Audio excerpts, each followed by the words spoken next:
Before we talk about English, confidence, or work, I want you to slow down for a moment. Take a breath. Let your shoulders relax. Think about your last workday. Think about the emails you sent, the meetings you joined, the messages you replied to. Now ask yourself one simple question. How many times did you say the word sorry? Maybe you remember saying it once, maybe you said it again and again, or maybe you don't remember at all because the word comes out so naturally that you don't even notice it anymore. That's exactly how it was for me. I didn't notice it either. I thought I was just being polite. I thought I was being professional. But one day, something made me stop and really listen to myself. What happened? It was a normal day at work. Nothing dramatic. My manager sent me a message asking for an update on a task. I replied, "Sorry, I'm still working on it." Later, a colleague waited for me in a meeting because my internet connection was slow. When I joined, the first thing I said was, "Sorry, I'm late." Then someone pointed out a small mistake in a document I shared, and again, I said, "Sorry about that."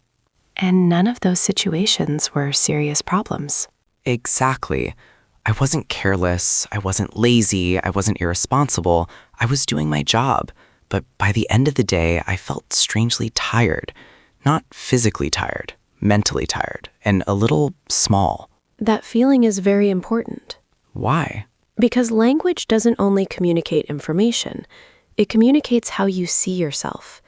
Every time you speak at work, you are quietly showing your position, equal, confident, or unsure. So when I keep saying sorry, You are placing yourself below others, even when you don't need to. that's uncomfortable to hear. But when you say it like that, it makes sense. This is not about blaming yourself. It's about awareness.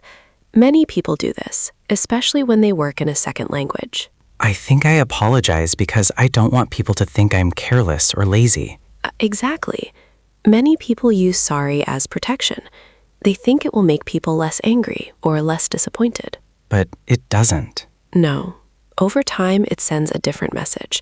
It sends the message that you are always at fault, even when you're not. So saying sorry too much can actually hurt my confidence. Yes, and not just your confidence. It can also affect how others see your competence. That's scary. It doesn't have to be, because this is something you can change very easily once you notice it. Let's talk about real situations, everyday situations. Good. Let's start with one of the most common situations in any workplace. You arrive late to a meeting, maybe just 1 or 2 minutes late. Sorry I'm late. Now listen carefully to this version. Thank you for waiting. Notice the difference, not just in the words, but in how it feels in your body. The second one feels calmer. I don't feel like I need to explain myself.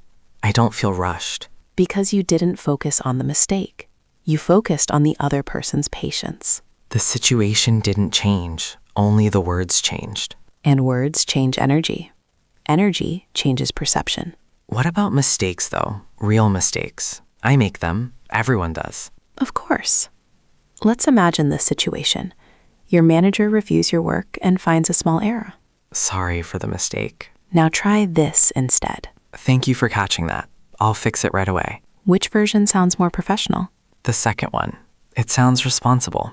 It sounds calm. Because confident professionals don't panic when something goes wrong. They acknowledge it and move forward. I noticed something. When I say sorry, my voice becomes smaller. When I say thank you, my voice feels steady. That's because you're no longer defending yourself. I think I've been apologizing without even thinking. That's very common. Sorry becomes a reflex instead of a choice. So the problem isn't the word sorry itself. Exactly.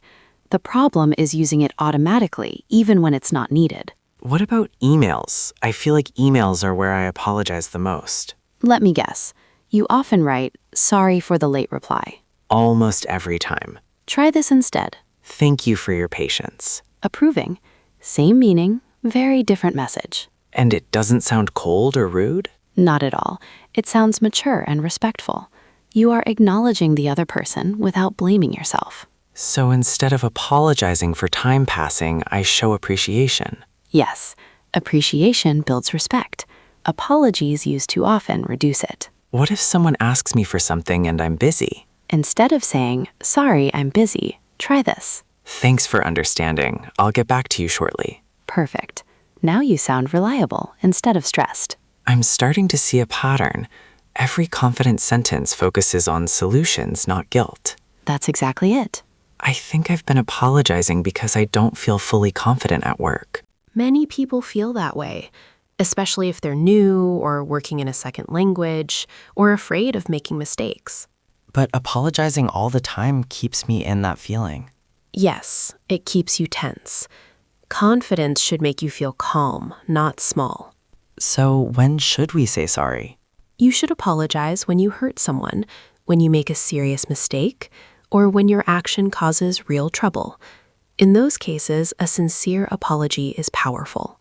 But not for normal human situations. Exactly. Don't apologize for learning. Don't apologize for asking questions. Don't apologize for being busy. Don't apologize for existing. That last one feels very real. It is. If you're listening right now, I want you to notice your own habits. Just notice, no judgment. Awareness is the first step. You don't need perfect English to sound confident. You need intentional language.